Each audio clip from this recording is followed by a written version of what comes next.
Welcome to episode number 24 of the Dugout Report. I am here with St. Louis baseball reporter Jeff Jones, and I'm interested to hear what his thoughts are on last night's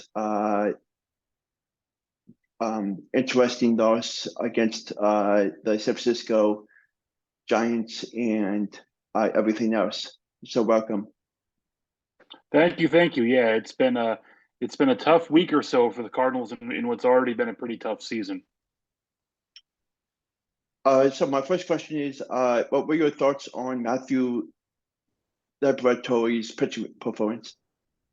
I thought he pitched well last night. I think that the challenge that Liberatore has had in his previous starts has been landing that curveball. I thought that in the first inning, he has the strikeout of Estrada looking on the curveball. That was a pretty good sign for him and set him up for the night to come, because the issue that Liberatore had last year was that his fastball wasn't good enough to be able to throw it for strikes, and so hitters could kind of sit on that curveball, and he's going to be able, or going to have to, I should say, kind of throw all three of his pitches for strikes and be able to utilize all of them. So these recent starts with the curve not working, it doesn't look as good. Last night you saw had some traffic to pitch around, but got through it, and I thought pitched much better than he has in the last couple of appearances.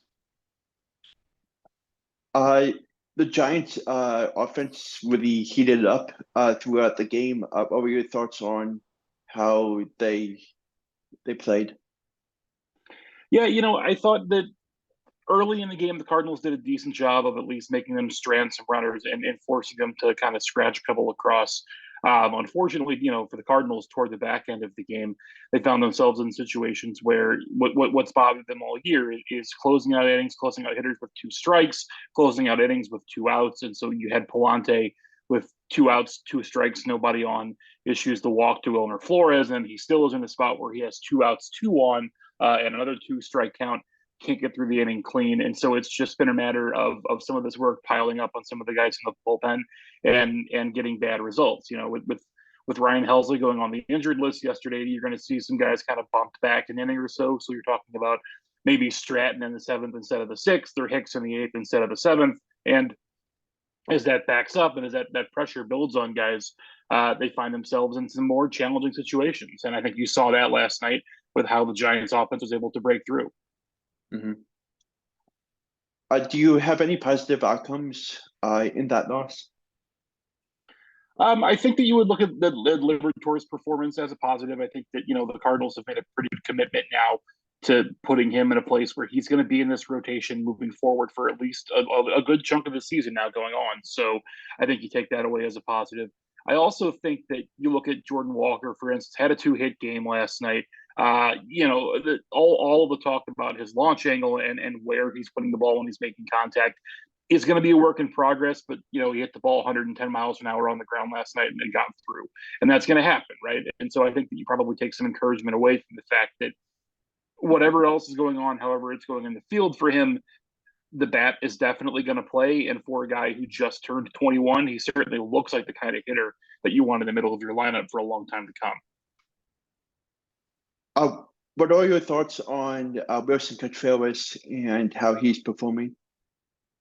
It's been a tough go for Contreras, especially here over the last month. He had that strange thing early in the season where he got taken out from behind the plate for what seemed, it was only, ended up only being about 10 days, but it seemed like a strange stretch. And he hit well through that, but then got back behind the plate. And then now suddenly the offense really has been there. He had some comments to John Denton from MLB.com last night about kind of the struggles he's facing and where his confidence is right now, and it's pretty low. So I think that they're going to have to figure out a way to get Contreras back on track, because the commitment they made to him is a long-term commitment, and he's going to have to contribute more than he is. I think he's something like 5 for his last 58 or so, and that's obviously not going to be good enough. That's not going to be the kind of contributor they need in the middle of their lineup, and so getting him back on track, I think, would make a big difference in this offense looking the way that they need it to look. And my last question is, what are your thoughts on tonight's pitching matchup, and what are your thoughts on how the Cardinals should handle it? Yeah, I think that Jack Flaherty has pitched really well over his recent stretch of starts here, and that's going to be encouraging for them.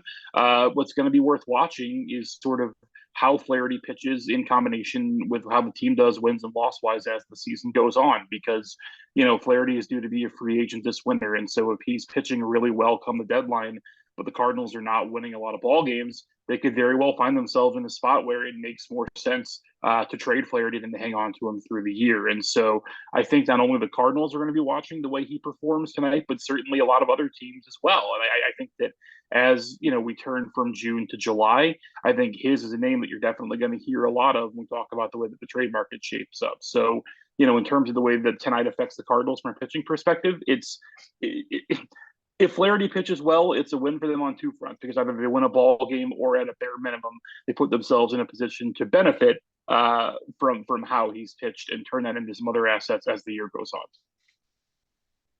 on. It should definitely be an interesting rest of the series, and thank you so much for coming on, and hope to have you back on soon. Anytime. Thank you. Thank you. All right. Have a good one.